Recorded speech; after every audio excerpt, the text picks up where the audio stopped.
Here at the Independence Reformed Bible Church, we do allow for questions following the sermon. Who here has a question this morning?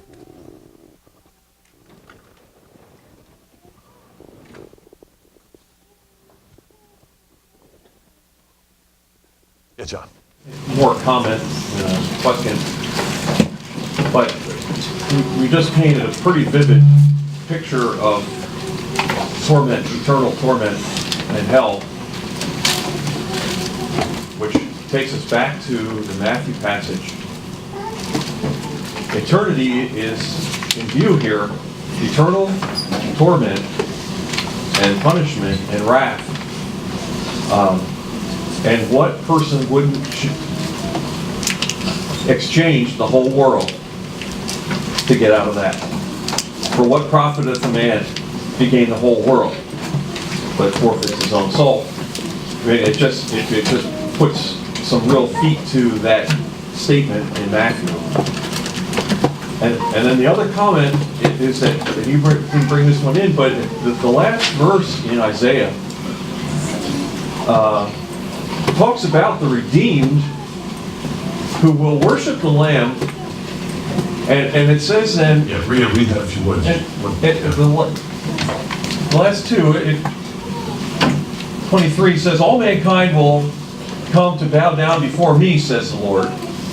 Then they shall go forth and look on the corpses of men who have transgressed against me, for their worm shall not die, and their fire shall not be quenched, and they shall be in abhorrence to all mankind. So after the redemption, and in eternity, we will stand and look across the chasm that can't be crossed, and look with pleasure at the smoke rising from the torment. That's also very difficult to swallow, that we would rejoice in that and look at that with pleasure. But it's there it is. It's difficult for all of us to, shall we say, get our arms around that.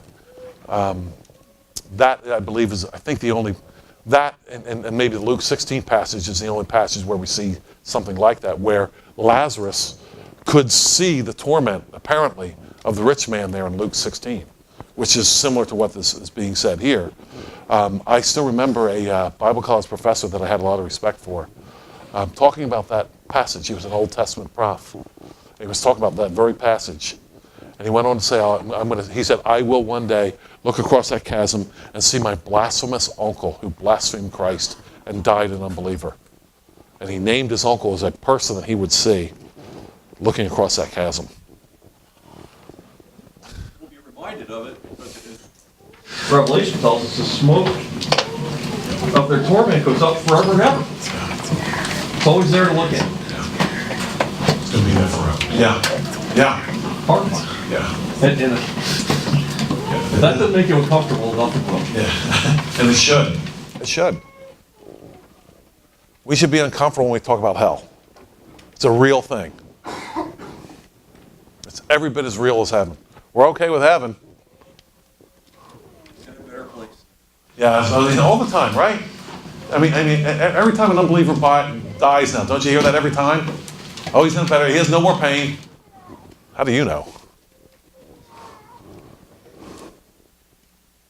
Thank you, John.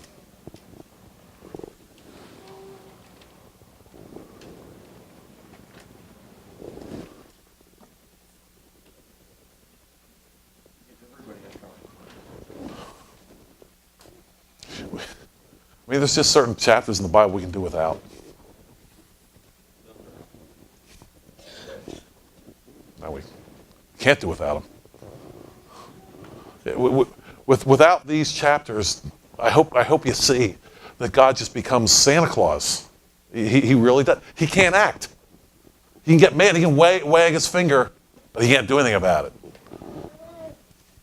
It's the chapters in the Bible that shows what he's going to do about it that scare us down to our boots, and they should. And we should be scared. Because the more fear we have of God, then the greater we love him and thank him for his grace, for saving us from that.